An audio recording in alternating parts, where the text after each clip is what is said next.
Presidente, muito obrigado. Senhores membros do Governo, Sr. Secretário-Geral, caros deputados. Nós debatemos aqui, ao longo do meu primeiro pedido de esclarecimento, diversos números.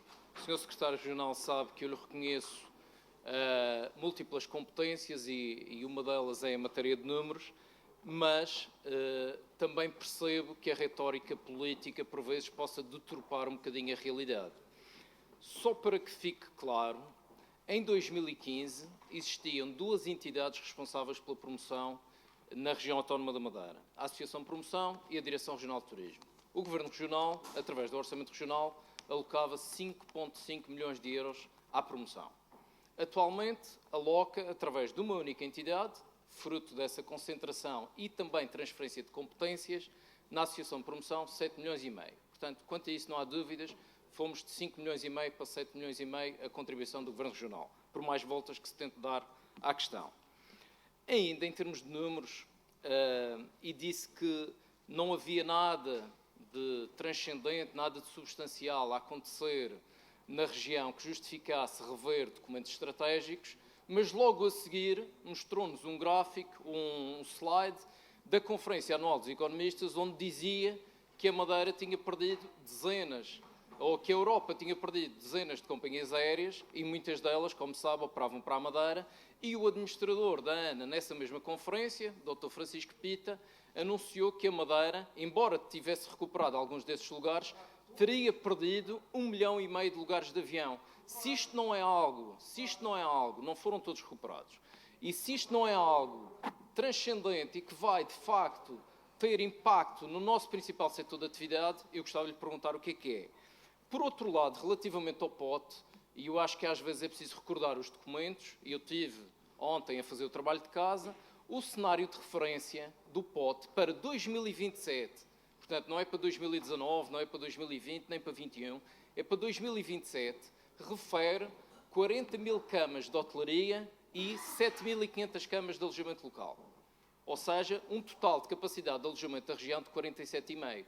Neste momento, e ontem foram citados vários dados estatísticos, e quer do INE, quer da Direção Regional de Estatística, portanto, eu hoje sinto-me no direito de usar o mesmo argumento, nós temos cerca de 32 mil camas hoteleiras e 15 mil camas de alojamento local, o que faz um total de 47 mil camas. Se o cenário de referência para 2027 era de 47,5, neste momento estamos nas 47, não é já tempo de rever esses documentos estratégicos e não é tempo de olharmos, de facto, à implementação efetiva desses planos estratégicos, desses documentos estratégicos, como tão bem e tanto defendeu. Mas eu percebo esta divergência entre a prática e a realidade. Entre o discurso e a prática, aliás, peço desculpa. Porque vejamos o caso dos Estados Unidos.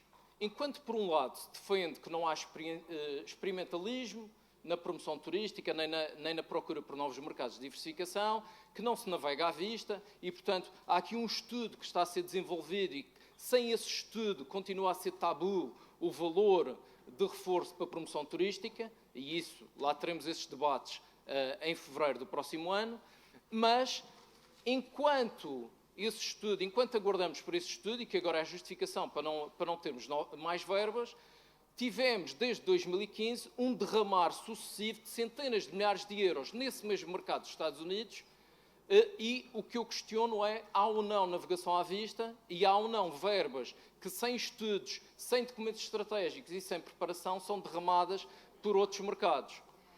Por outro lado, é impossível falar de turismo sem falar de transporte aéreo. E em matéria de transporte aéreo, há claramente uma bipolaridade de discurso também por parte do Governo Regional. Quando temos novas rotas ou ações de charme para a abertura de novos voos no aeroporto da Madeira, aparece o Governo Regional a anunciar o forte contributo que deu para a realização daquelas rotas e para a concretização daquelas rotas para a região autónoma da Madeira. Quando falamos de desenvolver rotas, que mercados é que podemos captar, ouvimos o discurso da ilegalidade dos auxílios de Estado no âmbito da União Europeia, dos destinos que, sendo externos à União Europeia, podem pagar fortemente recordar-se-á deste discurso, pagar fortemente para captar turistas e, portanto, em que é que ficamos? Porque se nós temos mecanismos, e sabemos que o mecanismo para atribuição de incentivos a rotas aéreas dentro do espaço europeu é um mecanismo baseado em apoios de marketing concedidos pelos aeroportos ou pelos destinos às companhias aéreas e aos operadores, não estaremos uma vez mais a falar de falta de verbas para promoção e para captação de novas rotas? E estamos a baralhar com a questão dos auxílios de Estado. Por outro lado, é importante não esquecermos também que um orçamento é sempre um reflexo de um conjunto de opções políticas. E neste caso, se nós continuamos a ter orçamentos que alocam menos de 1% da despesa regional a um setor que, como disse, e muito bem, representa mais de 26% do PIB, é precisamente essa falta de orientação política e de cuidado com o nosso principal setor de atividade que nos preocupa. E, portanto, lanço novamente um repto, e estando ainda a preparação do orçamento para que, de facto, haja esse reforço substancial que resolve problemas não só na promoção, mas também na acessibilidade à região. E termino rapidamente para dizer que também não podemos falar de transporte aéreo sem falar dos constrangimentos do aeroporto da Madeira. E o Sr. Secretário promoveu desde o final de setembro, outubro de 2017, reuniões e criou um grupo de trabalho para estudar a temática dos constrangimentos do aeroporto por via da meteorologia. A verdade é que, chegados a novembro de 2019, continuamos a não ter um plano de contingência da região autónoma da Madeira. Há aqui uma matéria em que nós divergimos.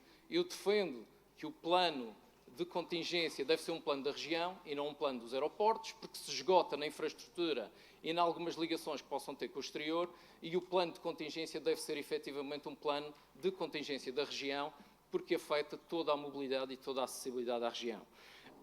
E, Sr. Secretário, não me querendo antecipar à sua resposta a esta minha questão relativamente ao plano de contingência, porque há pouco aflorou ou de leve o tema, a resposta não será com certeza este documento de protocolo de cooperação da ANA com várias entidades, onde, só para lhe dar um exemplo, é completamente omissa a questão do Porto Santo. E sabendo que a única alternativa que temos a aterrar na Madeira é aterrar no Porto Santo, pelo menos a única alternativa que permite aos turistas chegarem nesse mesmo dia e aos residentes também, porque esta é uma matéria que implica não só turistas, mas também toda a população residente, a única solução alternativa é o Porto Santo.